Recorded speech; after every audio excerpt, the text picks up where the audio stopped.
মাঘী শুক্লপক্ষিয়া জয়া একাদশী ব্রত মহাত্ম্য ভবিষ্যোত্তর পুরাণে শ্রীকৃষ্ণ যুধিষ্ঠির সংবাদ রূপে বর্ণিত হয়েছে।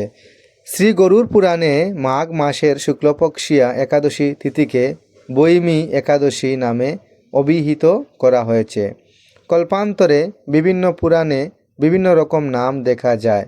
পদ্মপুরাণ অনুসারে জ্যৈষ্ঠ মাসের শুক্লপক্ষিয়া একাদশীর নামেই পাণ্ডবা নির্জলা বা ভীমসৈনী বৈমী একাদশী। যুধিষ্ঠির বললেন, হে কৃষ্ণ, আপনি কৃপা করে মাঘ মাসের শুক্লপক্ষের একাদশীর সবিশেষ বর্ণনা করুন।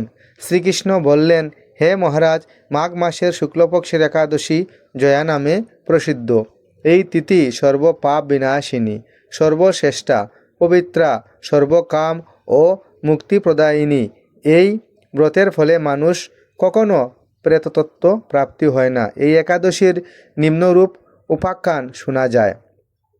এক সময় স্বর্গলোকে ইন্দ্র রাজত্ব করেছিলেন। সেখানে অন্য দেবতারাও বেশ সুখেই ছিলেন।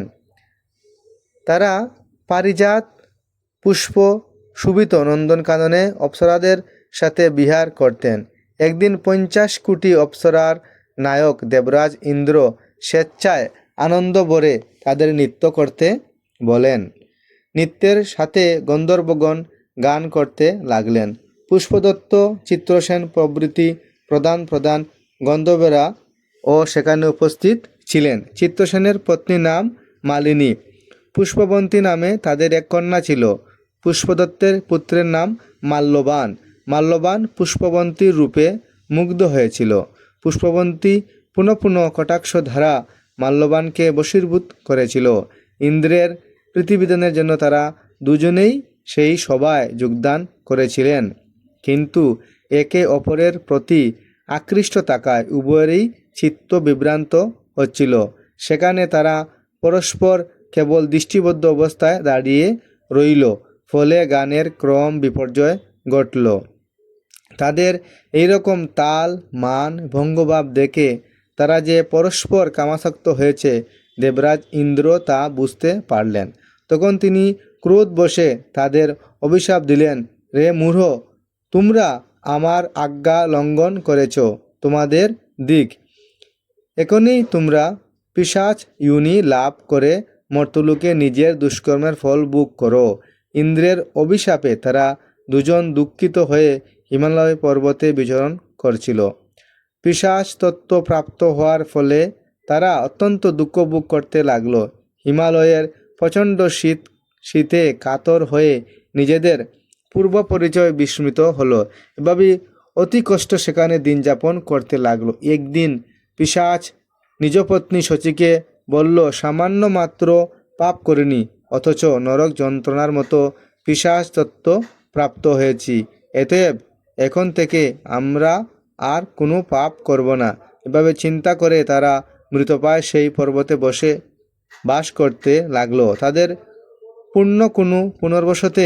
পুণ্যবশত সেই সময় মাঘী শুক্লপক্ষিয়া জয়া একাদশী তিথি উপস্থিত হলো।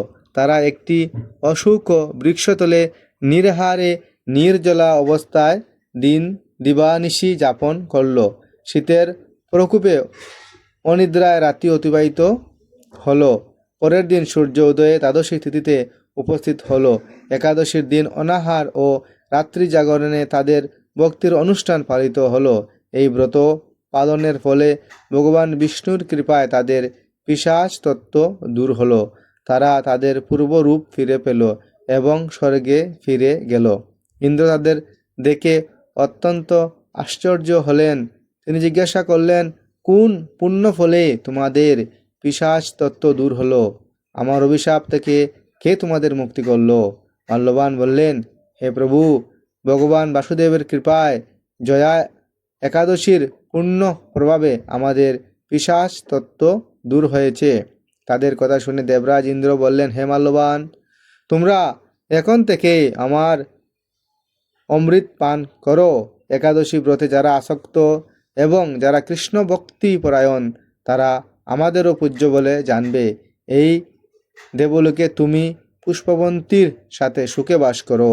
হে মহারাজ, এই ব্রত ব্রহ্মহত্যাজনিত পাপকেও বিনাশ করে।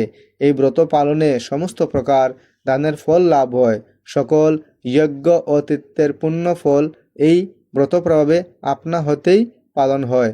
অবশেষে মহা আনন্দে অনন্তকাল বৈকুণ্ঠে বাস হয়।